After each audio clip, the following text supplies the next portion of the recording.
Hi everyone, it's Fern Weiss, the Parenting Relationship Coach. I'm really happy to be back with another chat with you. This time it has to do with all the misunderstandings that take place, and I call it What You Heard Is Not What I Meant. So, in order to illustrate this, first let's talk about the fact that the relationship that you have with your teen is the basis for everything that comes after, the good, the bad, or the ugly. And here's one strategy to help you get through some of the misunderstandings or actually prevent them altogether. So, what you heard is not what I meant is best illustrated by a commercial that I saw a few years ago. Don't remember what the product was, but a young lady who's in high school comes running into the kitchen where her parents are and says, "Mom, Dad, I just got accepted to the best school in the country, or one of the best schools in the country."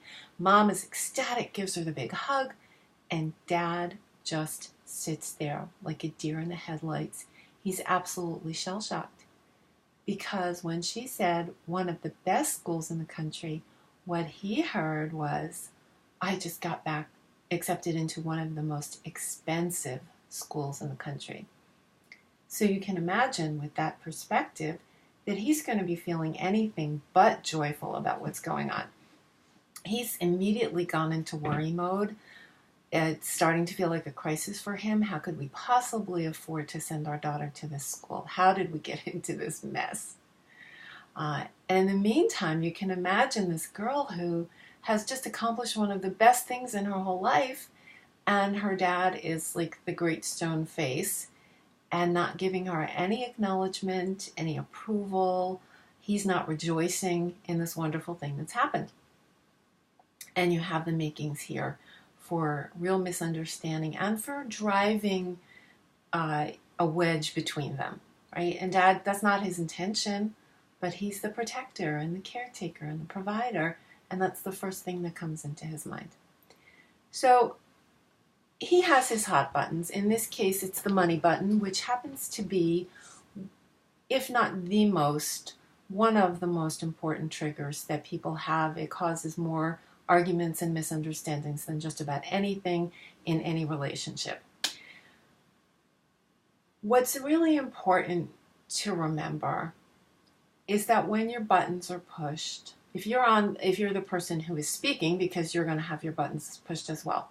So if you're the person who is speaking and you don't get the reaction that you want, it's time to understand that this isn't personal. It feels very personal, but it isn't really personally about you. It's about the person on the other end who has interpreted what you said according to the triggers that they have, the things that are important to them, right?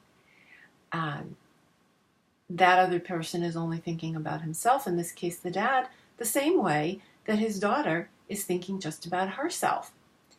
Now, on the other hand, if you're the listener, the person who's receiving this message, what's your job? Well, first of all, you do have feelings and they're all legitimate, so let's get that right out of the way. But what do you do then? If you're able to, you develop this awareness about when you are doing that. When are you going into that problem solving and fix it mode instead of just staying in the moment? Your goal is to take that awareness and stop yourself from responding. So you take a couple of deep breaths. You try to remind yourself of the person in front of you and how important this is to her. This isn't the moment to try to solve everything. This is a moment for celebration. And hopefully that's where you can go. Right? So be aware of those moments, those times of great emotion, negative emotions anyway, tend to not take us anywhere good. It's a basic skill in relationships to listen more and say less. To listen more and put yourself in the background, put your own needs in the background, and allow somebody else into the picture, like this young lady and her marvelous, marvelous accomplishment. So that is a basic skill. Listen more, say less, and when you do talk, make it relevant to what's going on. The fact of what's going on is your daughter has something to celebrate. So celebrate. You can always do the problem solving in the next hour, in the next day, in the next weeks and months, depending upon the situation. An important reminder, kids are not intentionally, most of the time, they're not intentionally saying, how can I aggravate my mom and dad today? Right? They don't wake up in the morning and say, I'm going to be a real nudge and bug the heck out of them. They are very single-minded. They know what they want, and they will say or do whatever it takes to get what they want.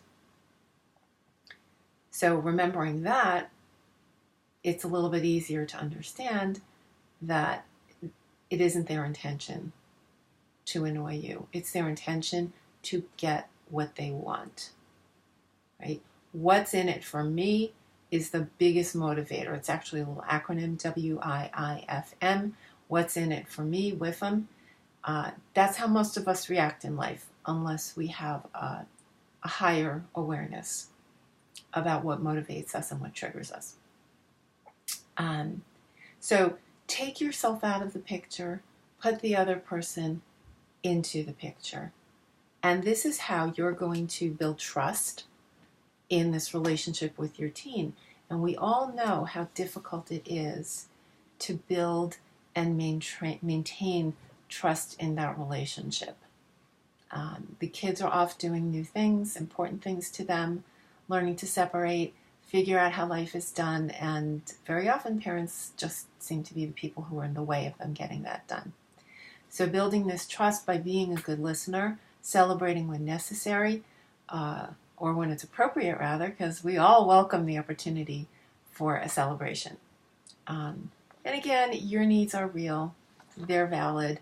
It's just time to take a step back and put what's going on into the forefront and give it the attention that it needs. So I hope you find this helpful. Next time you're in an interaction with your child, or with anybody else for that matter, these skills apply to relationships of every kind at all stages in life. So if you're inclined, I would love to hear your thoughts on this. Please leave a comment in the box below. Good to talk to you all, and we'll be back with more tips for parents of teens. Bye.